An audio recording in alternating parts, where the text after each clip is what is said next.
What's up, guys? This is Featherhead Crypto. I'm Featherhead. Before we get into our first episode here, I'd like to explain briefly what this channel is about, or what we aim for it to be. Firstly, is honesty is key. I don't want any speculation on these projects, speculation on price, speculation on what their product's about. I want to go directly to the team, to the CEO, to the CFO, and hear directly from them. There's a lot of channels out there that want to just read directly from their website and guess exactly what's going on. I want to hear directly from them, so there's no guessing or question exactly what they're doing. Um, Also, I know you're tired of hearing it, but I have to say it. This is not financial advice. This is strictly my opinion and the word from the team, the projects that I'm interviewing. Also, the intro that you just saw was done by a gentleman named Brendan from Estate Productions. I believe their website is estate-productions.com. I'll be sure to leave a link in the description below. If you're here for Zcoin, this is a great video. This interview / Q&A is pretty lengthy, but it's definitely full of pretty much all you need to understand about Zcoin. It doesn't get extremely technical, but I write down all the questions I can about a project before I get into the interview, and he answered them with ease and pretty lengthy responses. So I hope you enjoy the video, and thanks for coming to Featherhead Crypto. All right, guys, we're here with Reuben Yap, the Chief Operating Officer for Zcoin. Reuben, how you doing Hi today? everyone. Yeah, nice to meet you. I'm here in Bangkok with the Zcoin team. Well, not right now, but yeah, I'm originally from Malaysia, but just in Bangkok to meet the guys. Yeah, All right, it's nice to have you on, Reuben. thank you. So I guess we should go ahead and get started here. Would you mind giving a quick overview of your background and how you got involved with Zcoin? Sure. I'm actually I was a lawyer for 10 years. Wow. A practicing lawyer, and I mainly dealt with, well, I did a whole spectrum, mostly corporate stuff, but near the end of my career, I did a lot of work for the government to do stuff like institutional frameworks, basically, how to draft local laws and things like that. So that was quite interesting. And I have actually been in the internet privacy type of space since about 2007 because I had my VPN company. So it was actually through the VPN company that I was exposed to cryptocurrencies because they were telling me, look, if you're running a privacy service, why aren't you accepting Bitcoin?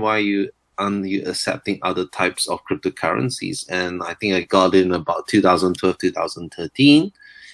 And that's how I got into Bitcoin. As to how I got into Zcoin, I was actually the first kind of employee for Zcoin. There were like two founders, and I just offered my help to manage the community. And just suddenly now I'm their COO, and because I kind of grew into the role, and that's how it kind of happened. I was actually really intrigued with their privacy protocol because it was the first coin that used Zcoin. And because previously I had helped out informally with Dash, and back then Dash was called Darkcoin, and it was like the first privacy coin. Then Monero, they were really like the OG of privacy coins. And when Dash kind of pivoted away and didn't want to focus so much on privacy, they also didn't really care so much about ASIC resistance. Zcoin just seemed to be a good fit. Yeah. So did you know these guys personally? Who, Dash? Zcoin, the people that work for Zcoin. Yes. Well, when I joined them, I didn't know them at all. They were just guys on the internet. Oh, really? So yeah, I was just like, hey, I offer my help. I was still a lawyer then, and I just thought it was something to do, on the evenings and just have some fun. But, the cryptocurrency scene, even in 2016, was very different. Right. Yeah, there was, it was just totally grassroots community based, no ICOs or things like that. Yeah. Well, you got in pretty early then Yeah. with Bitcoin. Yeah, with Bitcoin, it was like 2012, 2013. So yeah. That's crazy. I knew about it back then, but I didn't. I wish I would have bought into it, along with the rest of the world. So I know you said you're in Bangkok right now. Where exactly is Zcoin based out of? Well, it's quite a global team. I mean, our founder, Paramin, is based in Bangkok. I'm based in Malaysia. So I guess we have like a Southeast Asian focus, but our programmers are all around. They're from places. We have someone in Prague. We have someone in Germany. We have people in Russia. So it's quite a global team, but I would say like the decision makers are in the Southeast Asian region, and we're particularly strong in Thailand and have an office in Bangkok. So I guess we are headquartered in Bangkok. Yeah. That's pretty cool. So on Zcoin, could you explain what exactly Zcoin is and the Zero Coin protocol for those that may not know? Sure. So first of all, Zcoin is a privacy coin. So on blockchains, one of the, I guess, the main problems, which to me isn't really scalability, because you kind of need to have the cars running on it before you start talking about, building wider roads.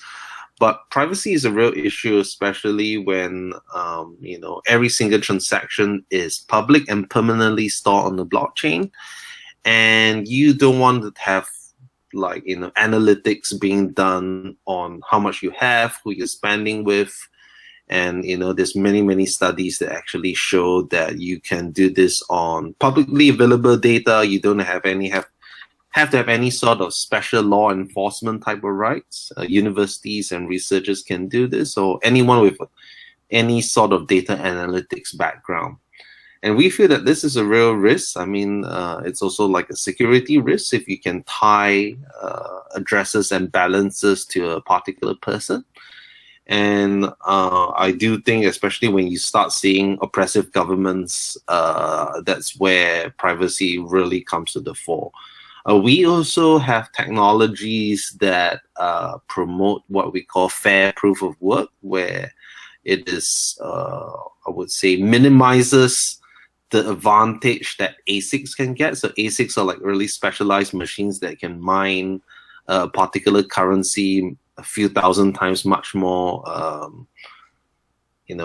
much faster than a regular computer can. And basically our technology called Merkle-Tree Proofs aims to reduce the gap between specialized hardware and generally available commodity hardware. And I guess we can talk about more of that later. But I guess these are the two main pillars of what we do: privacy and fair distribution with proof of work. So touching on something you just brought up, what would you say to someone who says privacy on the blockchain is only needed by criminals? I have a strong opinion on this myself. I guess I can mention it after you answer that, but if you want to address that real quick. I would say privacy is not about hiding. Privacy is about having the power to choose what you want to reveal. And I think that's an important way to see things. It's like, what if you don't care about privacy, just take off all your clothes now, and you'll be like, why? I mean, I said, is there anything wrong with your body? Not really, but you don't want to show it. There are things about our life that is not meant for the public. And I do think that financial privacy, it's one of the most private things that you can have. Do you actually want to let everyone know that, I buy a coffee at this particular place every day? It tells you your schedule. It tells you what you do every day. Or let's say if I go for I go to a clinic, a fertility clinic, do I want people to know that? Or if I make a donation to a particular political party or leaning, do I want governments or people to know this type of things. And in that case, knowledge of all this private data is power, and we should have the right to be able to say, at least to say, what kind of data do I want to give out to people? And I think this is an ongoing theme that we have seen in privacy breaches like Facebook, Cambridge Analytica, and now it's clear that Facebook sold us off, and all our personal data is with all the big companies. So yeah, I mean, that's a really legitimate concern. And if you say that I have nothing to hide, fine, but we should have that choice to say I can retain certain data that no one has any business knowing for myself, and that's what I would say to that. Yeah, I've heard so many times people say, "Don't do the crime, and you won't do the time." Man, it's not about that to me. We live in a world where we're slowly giving away all our rights, and I think something like this is just taking us back to where we should be to begin with. You know, And the person who said you have nothing to fear if you have nothing to hide, the person who said that was Joseph Goebbels, which was the Nazi propaganda Yeah. like a chief. Uh-huh. So yeah, if you have nothing to hide, Oh yeah. and I think we are starting to see this. Like even like China's trying to implement some sort of social credit score, where even the things that you buy, reflect on your worth as a human being. Because the social credit score, you start with 1,000 points, and then you do bad things like, oh, I didn't pay for my train ticket, or I guaranteed the loan that went bad.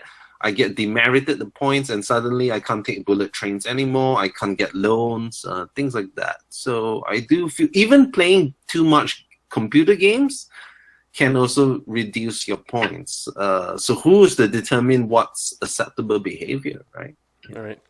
Yeah, we could probably talk for days about the Nazis and their ties with our governments if we wanted to.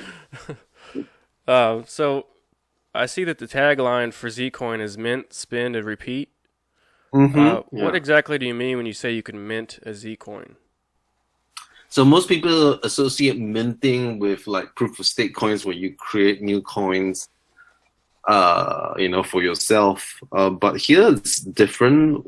When the minting process is when you're minting a zero coin, which actually means that you take a coin and you destroy it. So you actually, dump it into an address that you cannot recover the funds from. But what you do then is that you retain what we call a zero knowledge proof, kind of like a receipt that you burnt it, but the receipt doesn't show the exact coins that you put in. It just says I have burned this amount of coins. But it could means when I then use this receipt to redeem for brand new coins, that means the brand new coins come out with no previous transaction history. So it comes out like freshly mined coins. And this is a really important idea here. And what the zero knowledge proof, it means that I prove that I burned the coins, but not show you the exact coins that I burned. So my anonymity set is with everyone else who had burned the coins as well. So I guess that's the general idea. Means mint, spend, repeat. It was coined really, really early on in our history. I'm not sure if I like it because it's a bit confusing, but It gets people thinking. Yeah, it gets people thinking. Could you explain for us what zero cash is and the difference between it and zero coin? Sure. So Zcoin is the coin, Zcash is the currency. I mean, we're both currencies. Zero coin is the protocol, and zero cash is the protocol, but they don't use the same cryptography. And Zcash, I guess, they were launched slightly later than us, and they use a protocol called the Zero Cash Protocol, which was meant to be an improvement over zero coin. So some guys, who don't really know too much, they just say, they dismiss, why use zero coins? Been abandoned by and now they develop zero cash. And I guess there are really key differences in cryptography that I'm not sure what should I go through it now. But basically, the cryptography is totally different. We have different approaches. But this underlying principle of burning coins and then redeeming fresh new coins later, they are both present in Zcoin and Zero Cash. And basically, Zcash is the currency that was the first to use the Zero Cash protocol. And they're not the only ones that are using it right now. Like, for example, Horizon and Z Classic and Komodo are all using the Zero Cash protocol for anonymity. And there are also many other coins that are using the Zcoin protocol. For example, I guess the most prominent one would be Pivax, Noir, and a bunch of others. But Zcoin was the first to actually implement the Zcoin protocol, and a lot of the other coins, they either take our code and modify it, or look at the code and are inspired to take certain elements from it to develop their own interpretation of the Zcoin protocol. Gotcha. So, forgive me for skipping around on these questions here. I'm trying to line them up the way they sound best to your responses. Sure. So, how do we know without a doubt that Zcoin is completely anonymous? Okay. So, right now, if you are not careful in how you use Zcoin or Zerocoin, there is ways that you can de-anonymize it. Mainly because there's no way, how technical should I get into it? I would say that if used properly, the anonymity levels are really high. I don't think you can say without a doubt, because there are always ways that if you use it wrongly or in a really silly fashion, or there are other ways that you give out your data. Like, for example, if you pay to a merchant and you tell them, I am so-and-so, this is my address, ship to me, my payment. Of course, you don't have anonymity there. But if you use, Zerocoin properly, all you can see is that there's an unknown source of funds that came into this address. And I think that alone is what we call, it's pretty anonymous. So like, it's just like coins that come out of thin air into an address with no previous history. And that alone is pretty good privacy. I wouldn't dare to say, oh, there's no way that you can de-anonymize it. Right. But I guess for the average person, or even a higher level person, it's pretty damn hard. I mean, even Monero isn't perfect. They are seen as the leaders. I think no privacy coin is perfect at this point in time. But I do think we're pretty ranking quite high up there. Yeah. So it's not advised to advertise your private key on your social media or anything. Oh, you can do that, but just make sure that when you burn once, if you don't want people to know what you're doing, you want a private function, make sure that you use the Zerocoin function and not just use regular transactions. Okay. But I do think we protect both on the blockchain, so we also break the links, but we also have another technology that we were the first to implement, which is called Dandelion, which actually hides your IP address without having to use Tor or things like that. That's quite interesting as well. Yeah. That was actually going to be one of my questions. If you want to go ahead and touch on Dandelion. Okay, yeah. So Dandelion was actually developed for Bitcoin. I'm not sure whether it's going to be in the next release, but the idea is that transactions in Bitcoin propagate. That means they spread in a very predictable manner. Currently, the way it works is that if I have a transaction, I broadcast it to all the nodes that are connected to me. So if, let's say, I'm one person, I broadcast to the 8 nodes that are connected to me. Those eight nodes then immediately broadcast to their immediate neighbors, right? So it means that it's kind of like a ripple effect, right? I drop a pebble and I see the ripples, right? And if I have enough sort of observers, enough nodes that are observing the network, I can make a pretty good guess as to where that pebble dropped. And that's how I would find someone's IP address.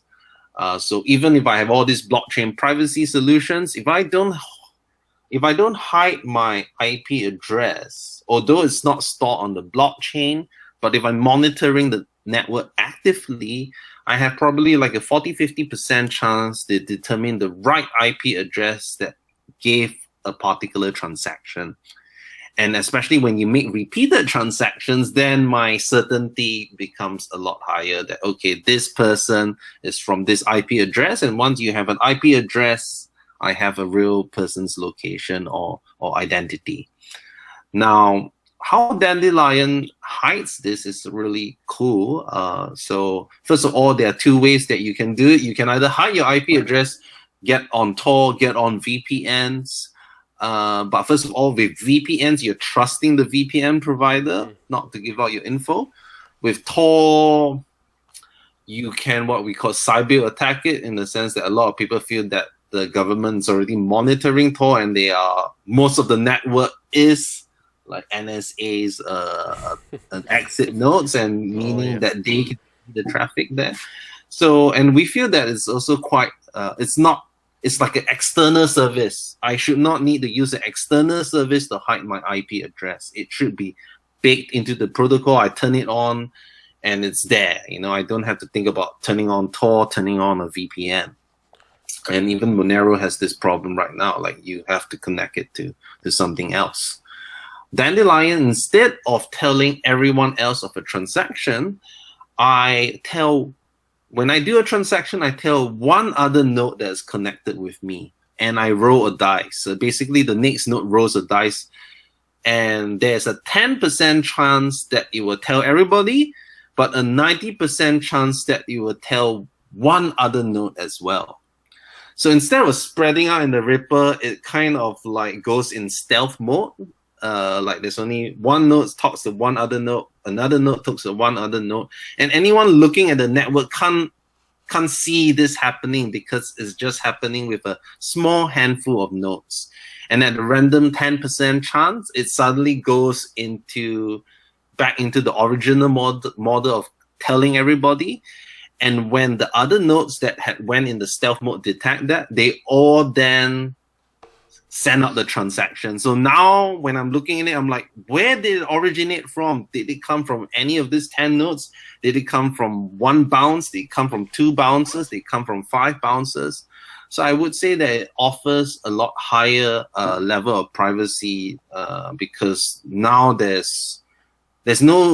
you can't really tell which IP address it originated from. It could have been many, many other IP addresses. And you can still combine it with VPN and Tor if you want. Yeah, I can relate to the VPN situation you were describing. There's certain things in America that we're not allowed to... well, I guess I shouldn't say that on air, huh? Not me. No, I never use VPN.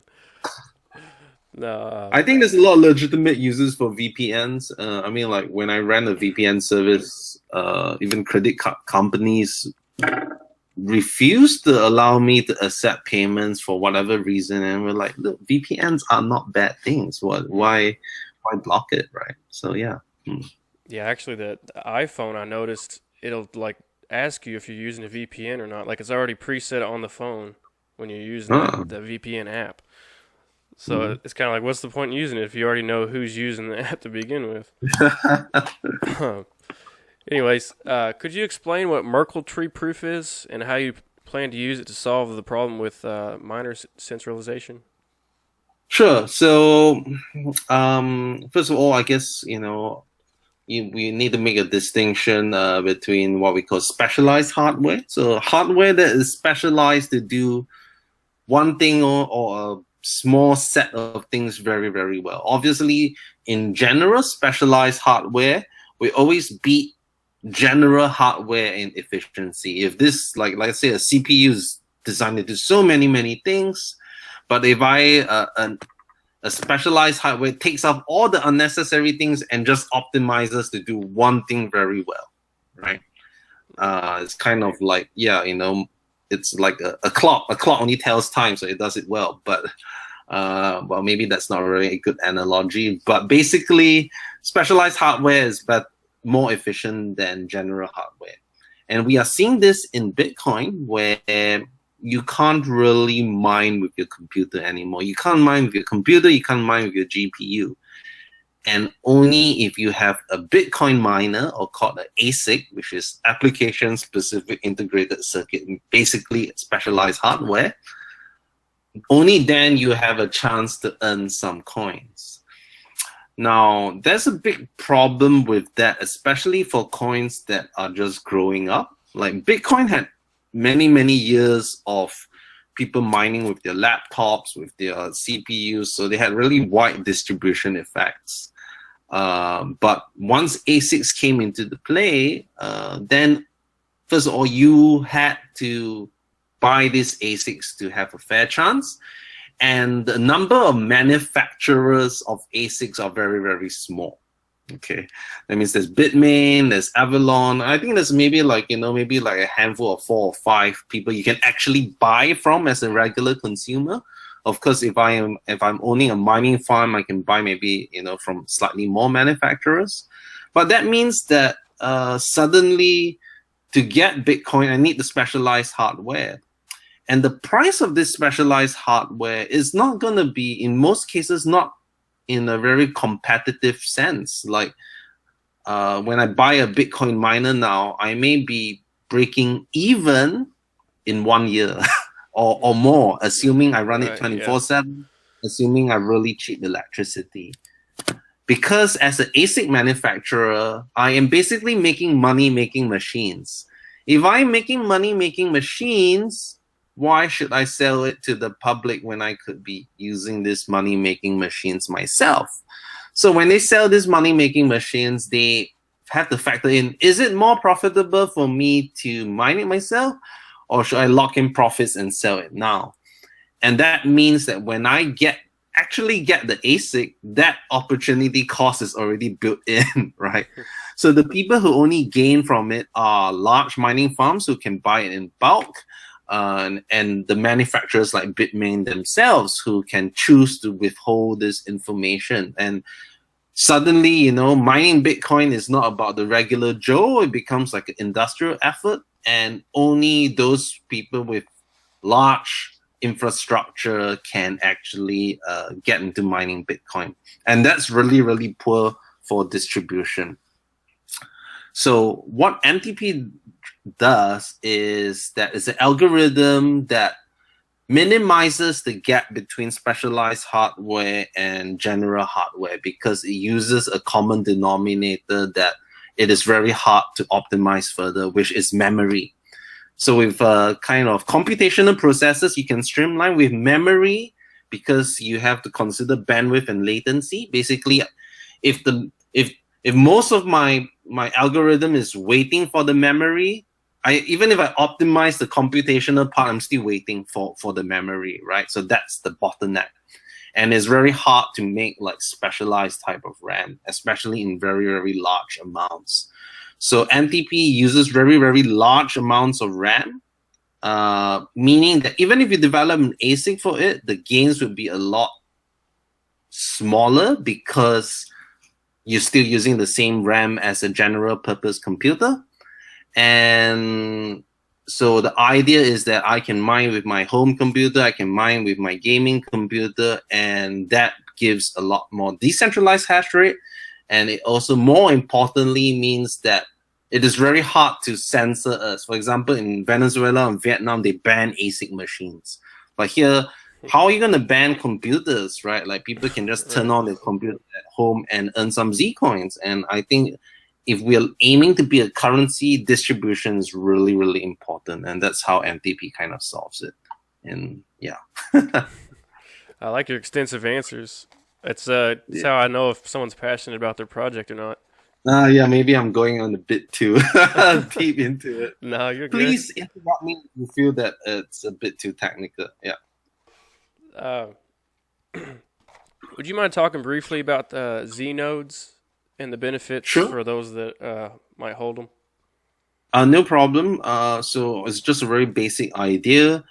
In Bitcoin or in most other coins, fees and block rewards are only paid to people who provide security to the network. We believe that it makes sense to also pay people who maintain the infrastructure of the network. And that's where Znodes come in, where if you host a node, you provide the storage, you provide the bandwidth, and you provide sort of a refundable collateral of 1,000 Zcoins so that you incentivize not to behave in a dishonest manner because you have money at stake. That's what happens if you have a Znode. You get a chance. You get 30% of the block reward, and Znodes take turn to get these rewards. And of course, the more Znodes it is, the lower your profits are. So it kind of balances out using market forces. And right now, the rate of return is about 22% per annum. So if you have 1,000 Zcoin in 1 year, you should get another 200 Zcoin or so. And I guess the general idea is that we want to make sure that people maintain quality hardware, always on, like 24/7 type of infrastructure, so that our network has much better health and strength. It would also allow us to do a bunch of other things, like soon in the future, this infrastructure can protect against 51% attacks. It can allow instant transactions. It can allow things like multi-party computations because it's a paid layer. I pay you to maintain my infrastructure in a decentralized fashion, and therefore I can say, use better hardware, use better, use more hard disk. And you can't really do that with Bitcoin because, hardware is like so the only people who kind of maintain it are the people who need it, which isn't really good for decentralization. Yeah. Yeah, and it seems like we're hearing about 51% attacks like every other day now.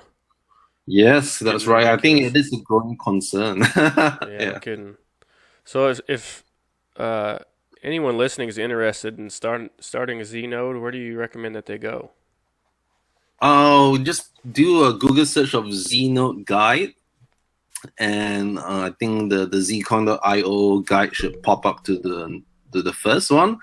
And you can do it yourself. You can go to a VPS provider, rent out something that's like $5 to $10 a month, and just set it up yourself if you feel that you are tech savvy enough.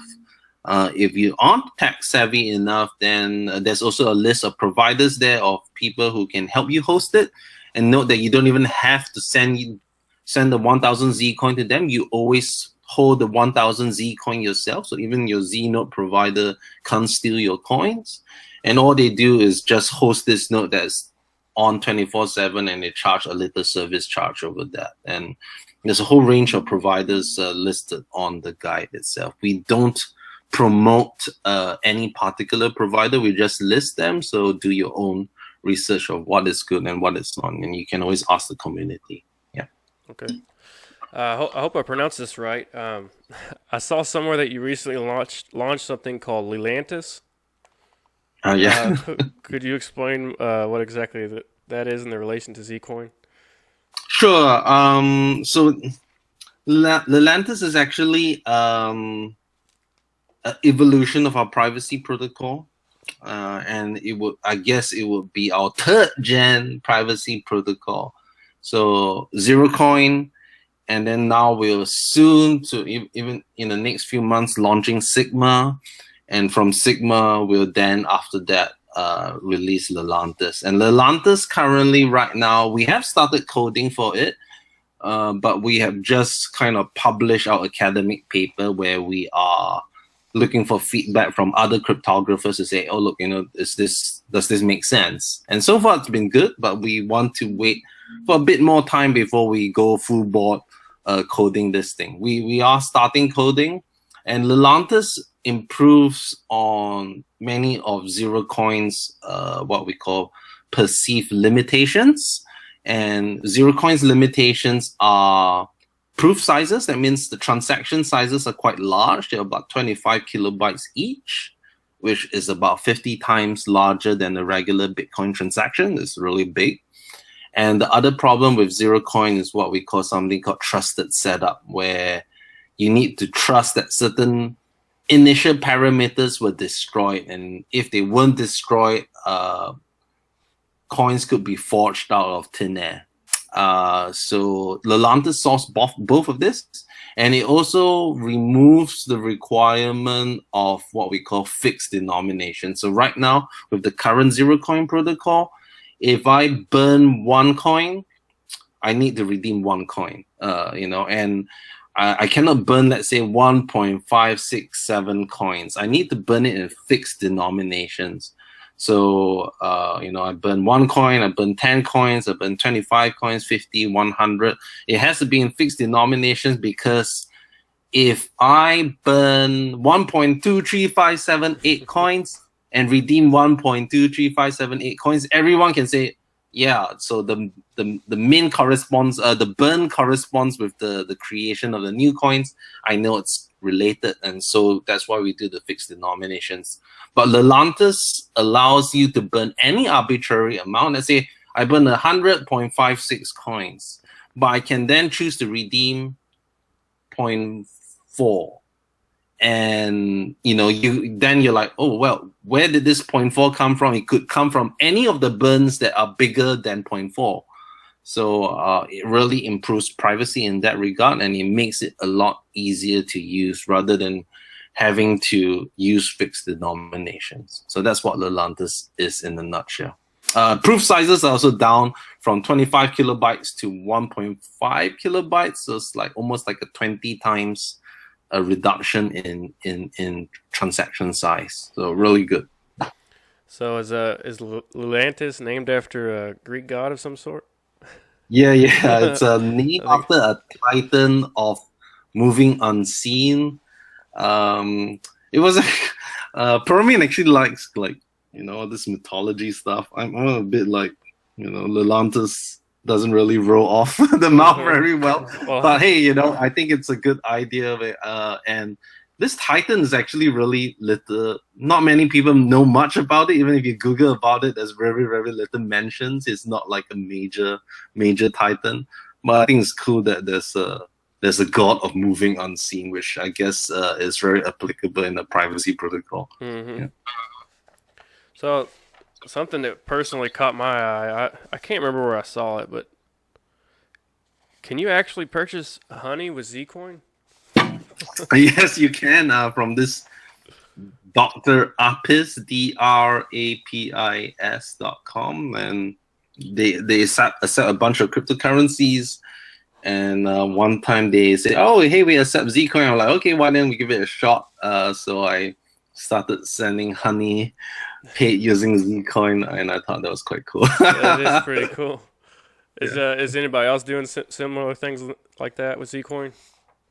Yeah, I mean, we have a whole bunch of merchants that accept Zcoin. We even have like a motorcycle chop shop somewhere in Eastern Europe. No kidding. There's a whole bunch of things that people are accepting Zcoin for.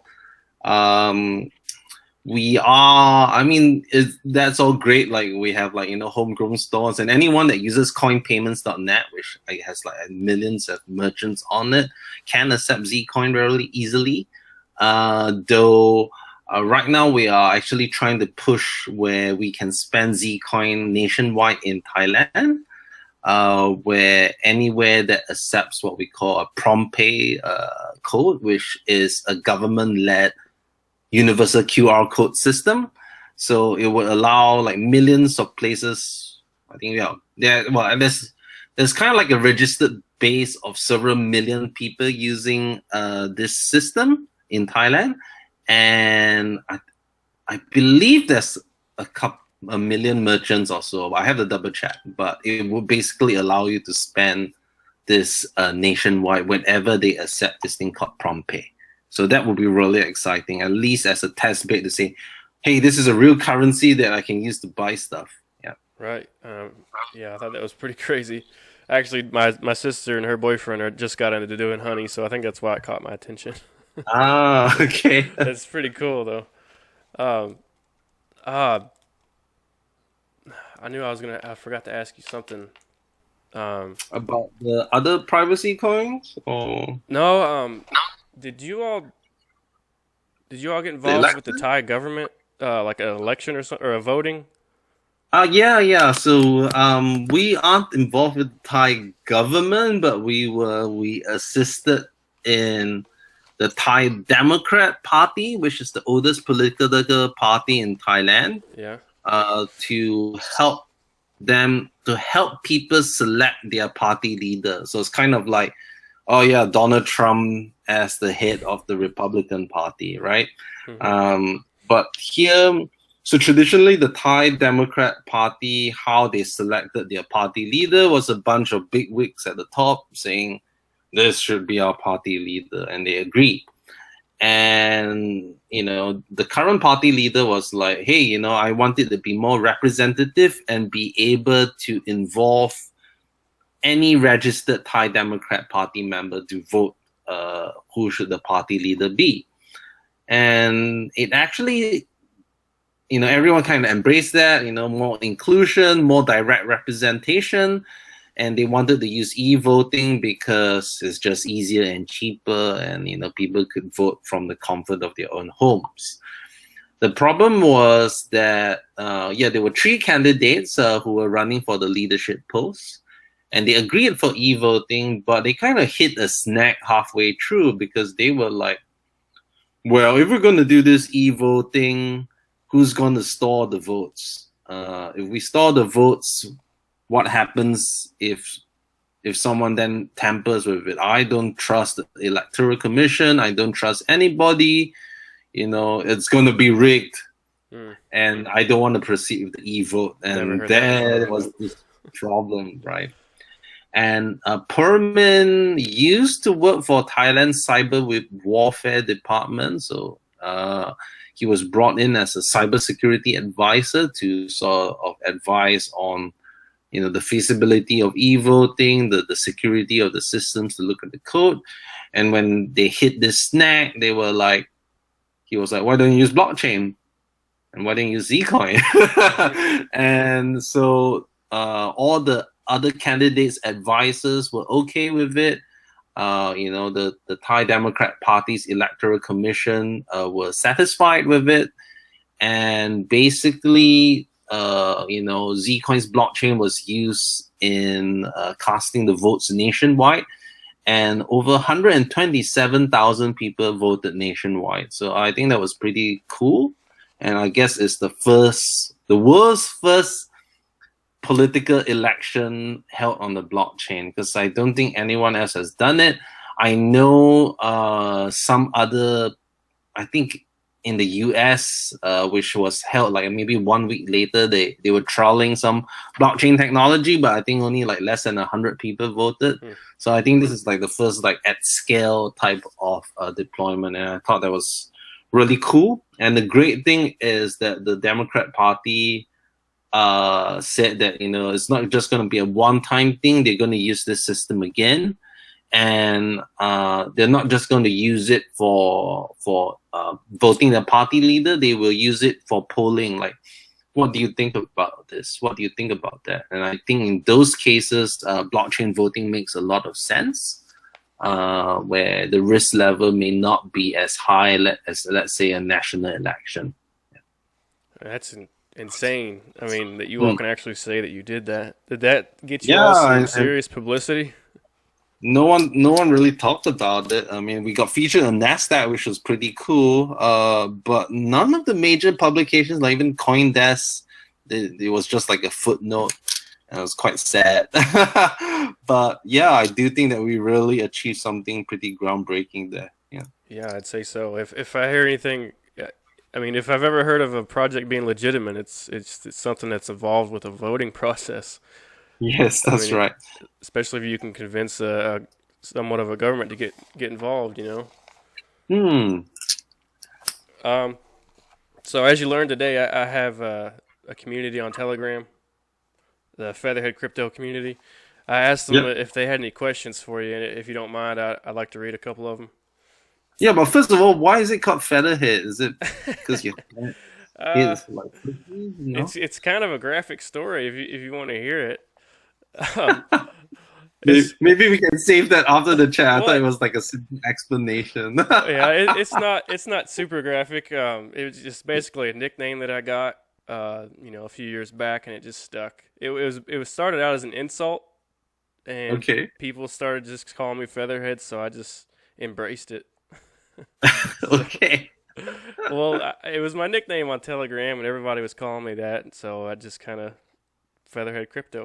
I'm glad that yeah, because my nickname was Ruby Booby for whatever reason. I don't have boobs, but yeah, I think Featherhead's a lot better. Yeah.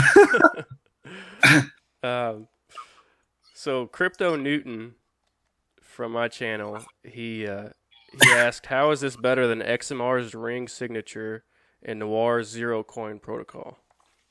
Sorry, what's that? Oh, Noir Zero Coin Protocol. Yes. Okay, I'll talk about the easy one first.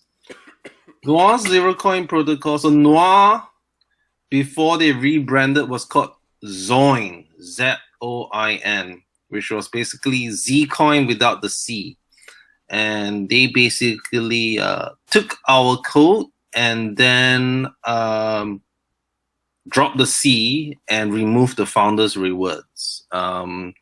And then they just rebranded and did a few minor modifications. As far as I know, they haven't been doing much that is different than us. I guess very small improvements, which, yeah, go ahead and do that. But I think as a whole, you can't say that Noir's Zero Coin is better than us because they are us, and we have actually been in contact with them to when we were collaborating.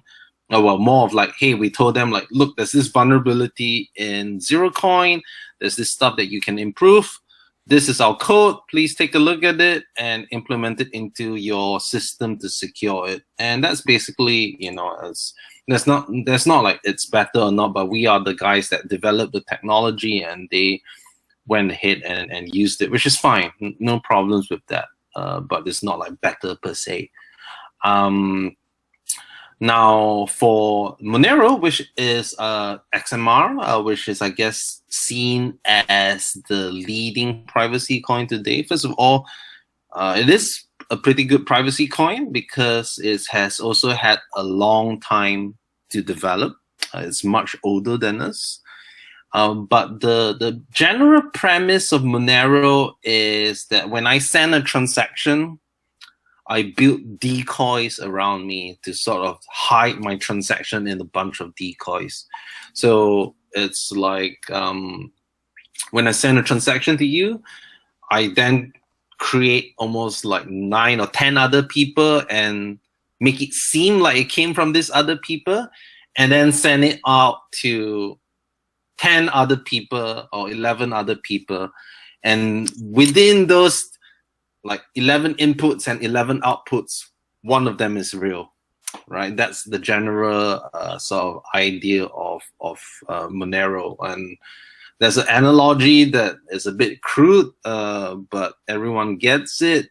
I'm sorry, but it's just really good to explain it. But let's say if I want to pass win and I have a tummy ache, right? And I don't want to let people know that it was me. If I pass win in the room, and I'm the only one in the room, everyone's like, oh, you, Reuben, that's you, right? But if before I pass win, I just suddenly grab like 10 other people into the room and then pass win, then you're like, oh, it wasn't me. It could be this 10 other people, right?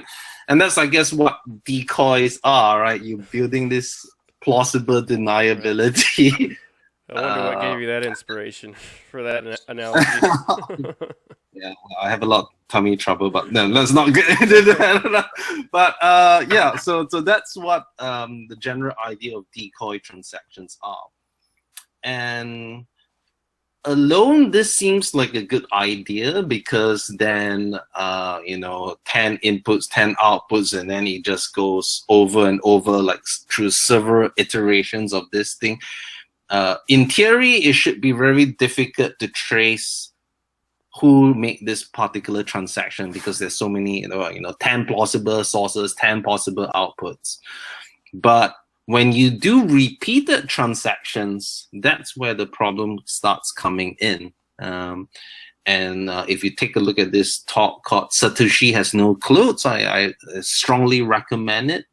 When you start doing repeated transactions, yes, you have all these decoys, but when you look at the blockchain data, they start to form common intersections of the data. That means that, yes, I have decoys here, but then what happens, it seems like they have a common source. It seems to have a common end destination. So I have all these trees of possible outcomes, but they all kind of start from one place and they kind of end at one place. And the more that happens, the more certainty that I have that this were all related together, right?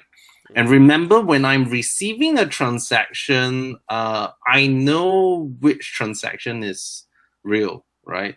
When I send a transaction, I also know which transaction is real. And merchants can collude, exchanges can share information. And once all that starts happening, the whole kind of decoy structure kind of falls apart. So I would say it would be okay for general level privacy, but if you really put in the time and you have the resources to do this type of analysis, decoy transactions do not provide a very high level of privacy. And I really, really recommend you, if you want to go into technical details, look at the talk called Satoshi Has No Clothes. It was presented by Ian Mayers, who comes from the Zcash. He's the founder of the Zero Cash and also the Zcoin protocol, so he knows what he's talking about. So that's the answer to Monero. I'm not sure if I made it clear, but yeah. No, it's pretty good. The next question here is from a fellow named David. I'm sure you'll like this question. He says, is there a chance that privacy coins could draw unwanted attention from governments and ultimately be banned in some way? Anything that disrupts power is always going to attract attention of government, right? I mean, look, the internet has kind of been locked down in China, right? Sure, I do believe that, yes, privacy coins are definitely on the radars of government. But so far the bans that we have seen really don't make any sense. Like, for example, I think the most high profile ban of privacy coins, like as a class rather than cryptocurrencies in general, I think the only place that has kind of done that is Japan, that says no privacy coins, no Monero, no Dash, no whatever it is. And it was in response to a hack from CoinCheck. And the really puzzling thing is that the CoinCheck hack had nothing to do with privacy coins. It was for NEM, a new economy movement. It was for NEM. There was no Monero use. There was no Dash use. There was no anonymization use, and they could recover a bunch of the funds. But they had to find a scapegoat, and they were like, privacy coins. Even though you had nothing to do with it, I'm just going to blame it on you guys anyway. So that is really puzzling. But I do feel that governments have two choices. They can either choose to regulate it, or they can choose to ban it. And if you choose to ban it, the government actually loses control, because then P2P exchanges come up. The decentralized exchanges come up, and it doesn't matter, because I can always convert a privacy coin into Bitcoin and convert it anyway. But you didn't say, but the privacy is disclosed there. But I'm saying that if you regulate privacy coins and it has to go through a regulated exchange, you have to do the same thing, right? Where if I'm bringing Zcoin into a regulated exchange, the exchange says, okay, I know who you are. I know who you're sending to. I know your identity. And the idea is not to say circumvent KYC AML. It's like saying that I choose to use this exchange. I want to convert it into my local currency, and therefore I have to reveal my identity. And that's fine, because that's a choice. But my regular transactions, I don't want everyone else to know who it is, right? So if governments regulate it, they kind of for the most part, solve the anti-money laundering or terrorist funding, because all the liquidity is focused on regulated exchanges who know your customers. But if you ban it, then it just goes totally P2P. It goes to decentralized exchanges, and you actually lose much more control because all the liquidity are in stuff that you can't really see. And this is actually happening kind of like in Malaysia. They're not banning privacy coins, but what happened was that they made it so difficult to open a legitimate exchange. Bank accounts were being shut down. The rules were not clear. Then the number one way to get Bitcoin in Malaysia is through something called Remitano, which is kind of like local Bitcoins that's run by some foreign company. And I'm like, well, then how do you control that? You just lost. There's nothing to tax. You want to ask this foreign company to give up info, it's going to be a lot harder. And I think that's really important for governments to embrace. It's coming anyway. Best to try and rein in control by, regulating it rather than banning it outright. Yeah. Right. Was that your hour mark? It just went off there. No, it was just someone, Mac telling me that it was the birthday of somebody. But yeah. I think we're right at an hour, actually.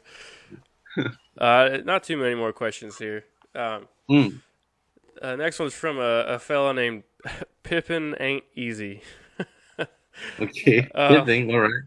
I'm not sure what he means by that.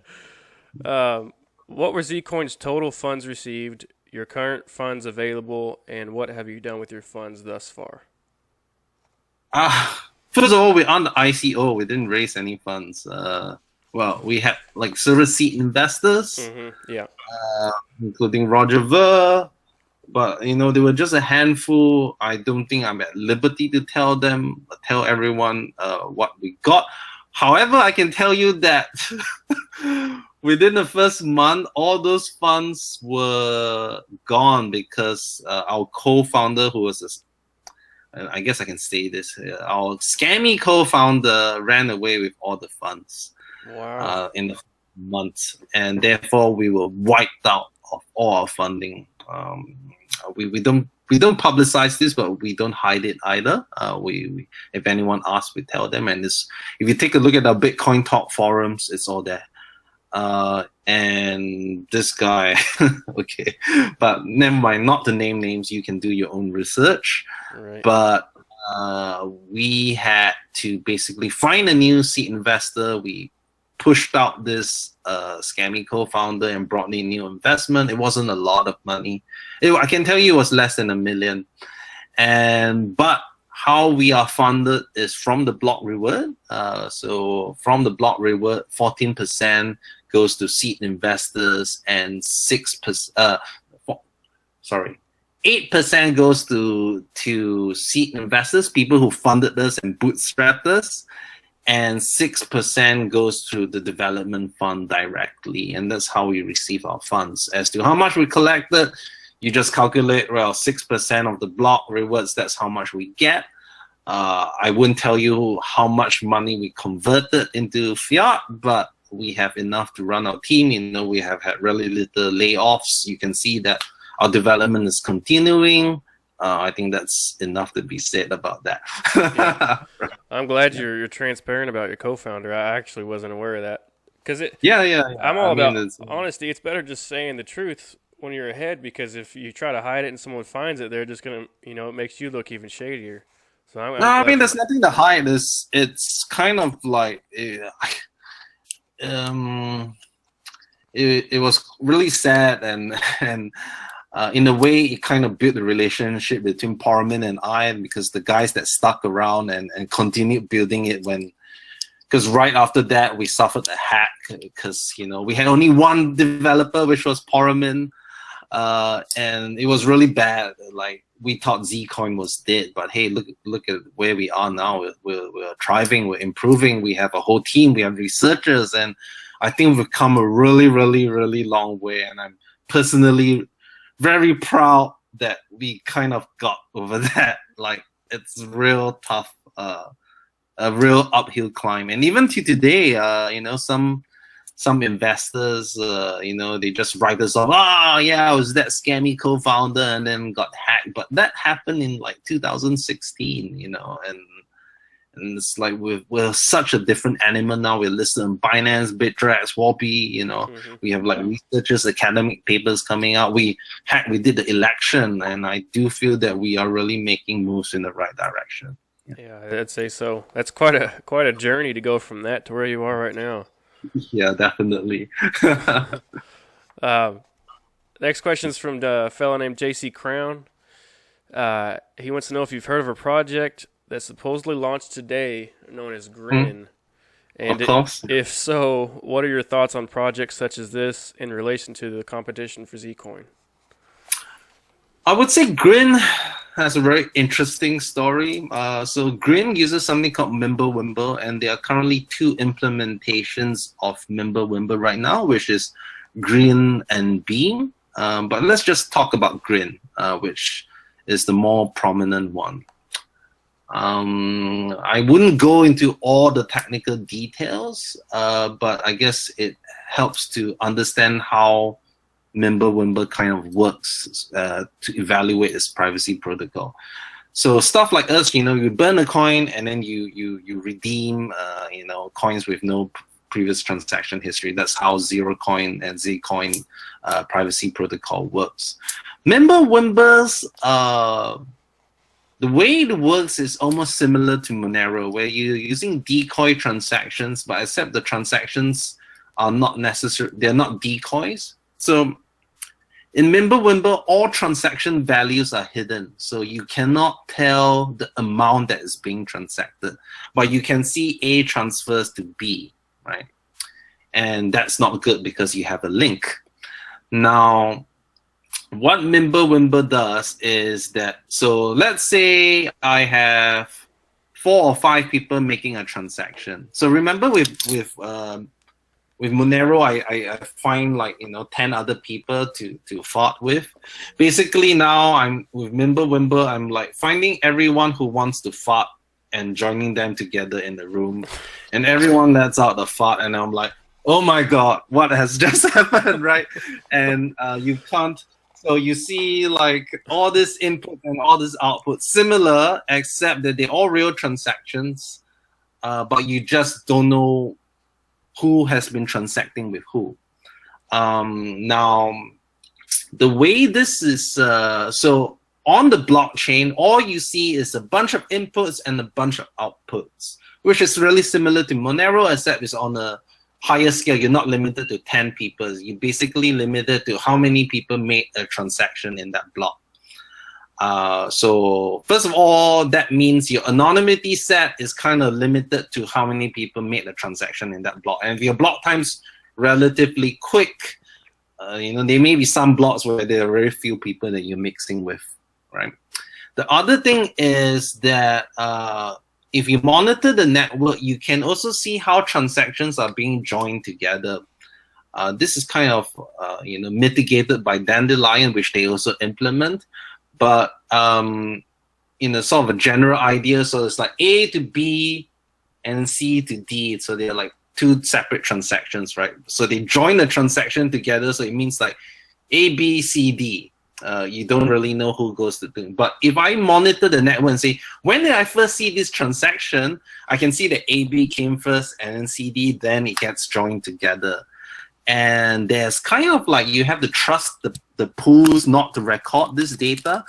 And on the blockchain, you have to, yes, it looks good on the blockchain where you see all these inputs and outputs. But if I'm monitoring the network, I may be able to tell, okay, hey, actually, AB is an individual transaction before it was joined to CD. And that, I feel, kind of reduces its privacy guarantees. It is still a decoy type of system where, yes, you have all these other decoys, but because if it's a decoy, I can still find a common origin or a common endpoint, so it still suffers the same type of problems as Monero. And there's this often people say, well, but Mimblewimble doesn't have addresses. But what they don't realize is that that's just a kind of naming thing. Technically, it's correct where you don't have any addresses, but they have something else, what we call a Peterson commitment, which is a unique value. I have to tell Like I commit to that value and it's a unique value. So I can still see A goes to B and then B goes to C, but I can just never use the same commitment again. So just think of commitments as one-time use addresses, which just basically enforces like creating a new Bitcoin address every time I want to send off a transaction. So yeah, it adds a bit of privacy, but it's not a complete solution. I do think it's really interesting technology, and I do think that the interest on it is really high, mainly because the story is great. Like some anonymous guy with a Harry Potter story comes up with this, and everyone's like, "Oh yeah," you know. And even if you take a look at the two Mimblewimble implementations, Beam and Grin, Beam actually has additional features over Grin, but yet Grin has taken has been seen as the more popular one. So yeah, I can say like on a technical standpoint, it's interesting. I don't think it provides the same level of privacy as Zcoin, especially once we implement Lelantis. And I do feel that the best way to do it is still using zero knowledge proofs. But yeah, that's it in a nutshell. One last question here from the community. It's actually from your community, Zcoin's community. He says he talks to you quite often. His name's David. All right. Yeah. Okay. David's interested in a possible update on the new GUI wallet and when it will be released, along with technical developments such as Sigma, Avalanche, and chain locks. Right. So GUI. Well, I'm actually waiting for that release now. I'm supposed to be receiving it from the programmer like any time now. I'm waiting to see what's the holdup. So I would say soon, in the sense that it's supposed to be here, and it's really really close because we completed everything. It's just a matter of compiling it. We have the development build ready. We just don't have the production ready build ready that you can run on all types of computers. So I think that answers that. Sigma, we kind of have a working version right now. We're just bug fixing. I don't want to give like exact timelines, but we aim to release in the first quarter of 2019. And that's the currently aim, and it seems that we're on track for that. Chain locks. So chain locks is actually something that's developed by Dash. I think it's an excellent idea that uses masternodes to protect against 51% attacks. Since it's a Dash improvement, we'll probably wait for Dash to implement it. Then we just take the code and port it over to us. The beauty of open source projects. So I don't know. That really depends to Dash. But if they delay too long, we might just implement something else in its stead. And then what was the other thing that was mentioned? Sigma, Avalanche, chain locks.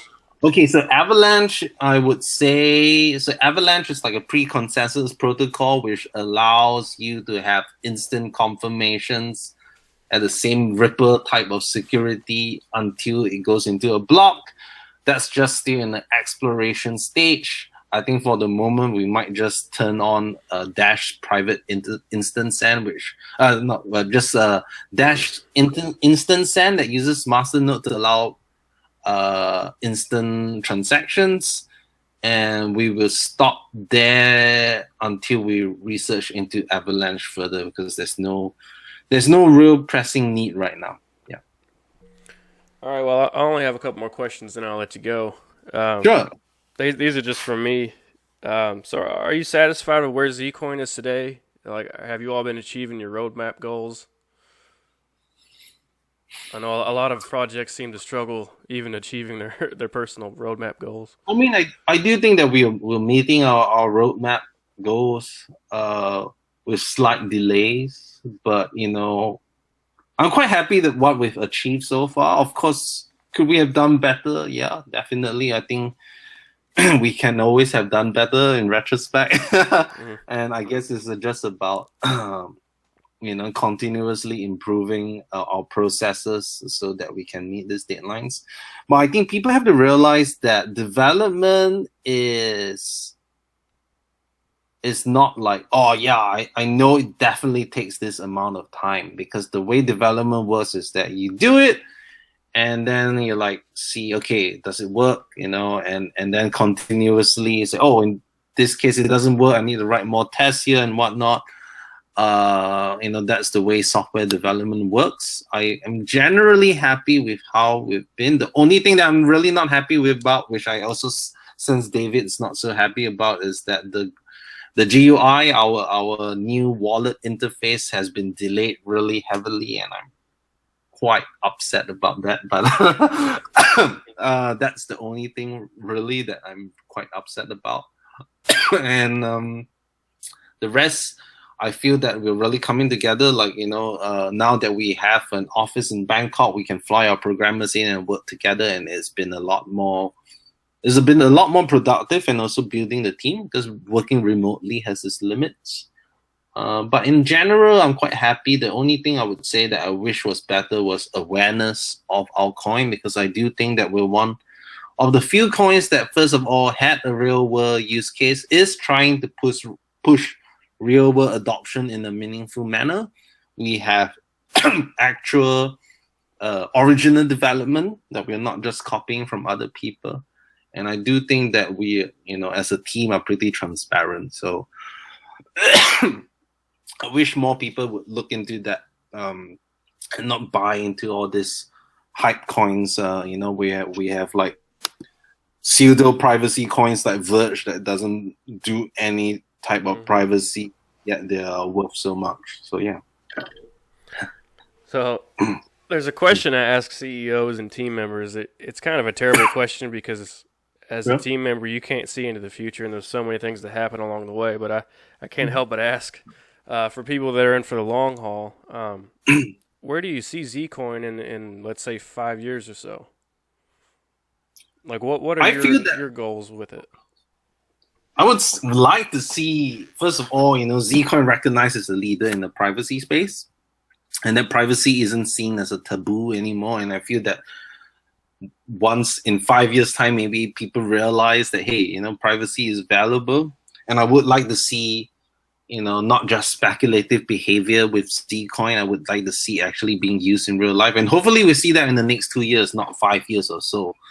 But I do think one of the really things that I want to see also is a governance system, because right now it's really centralized around our developers, and we want to sort of get the community involved, not just on discussion level, but on the decision-making level. And I know Dash has some sort of governance where the masternodes vote, which I feel is not ideal, because basically a bunch of whales vote on things, and it's not truly inclusive. It's just basically whoever has the money can vote. I think that's not really nice. And this is a discussion that we're going to start in the next 1 or 2 weeks or so, where what should we do in 2 years' time when the founder rewards end and the development fund ends? How should we then reserve part of the block reward for development or marketing? And how should these funds be allocated through some sort of community consensus that everyone can agree about? I think the idea is that I would like to see Zcoin more decentralized. That means there's no core team. We're still around. We still can develop if people are happy with us, but we can be replaced if people don't like us, and anyone can contribute or come up with proposals or get funding from the block reward. That's what I kind of want to see. And I would actually also like to see less shit coins out there, but that's I think that's coming sooner than later. Fingers crossed. Well, I guess that's all the questions I have for you. Is there anything else that you'd like to throw out there? Sure. Just to let you know, yes, although we are privacy currency, currently we're looking at ways to increase adoption of Zcoin's blockchain.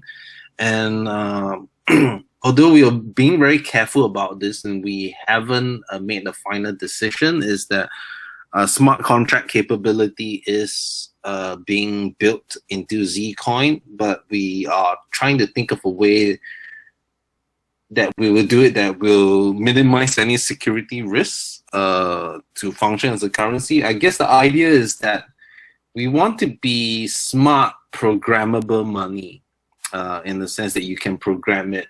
We're not aiming to be like a smart contract platform where people want to do crypto kitties and things like that.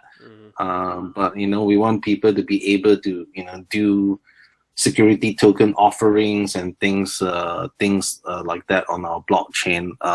And if it starts bloating out our blockchain, we can then federate it to a side chain or things like that. But we really just want to see more usage of Zcoin. And sometimes I feel that right now with this kind of climate, like I don't know whether merchants and stuff are ready for accepting crypto as it is. Of course, once we manage to pull off the nationwide adoption of Zcoin, I think that'll be a move in the right direction. But we're trying all sorts of methods to get Zcoin to be actually used, and this is, I think, building smart contract features is a logical step, but we have to be really, really careful right now. So yeah, and that's basically it. And soon we'll be starting our Zcoin forum, and we have a very active chat group, and you can directly reach out to me. I think we're one of the few teams that you can actually talk directly to us, which is awesome. Yeah. Yeah. So yeah, that's it. And you're I'll provide links for everything. Your website's zcoin.io. Yeah. Yeah, I can tell you're very passionate about this. I'm glad. I'm glad that you allowed me to have this interview, and I appreciate you talking with me. Yeah. So thanks so much for having me. Yeah, absolutely. I'm sure we'll be in touch soon. Sure. I appreciate you for coming on, Reuben. All right. Thank you.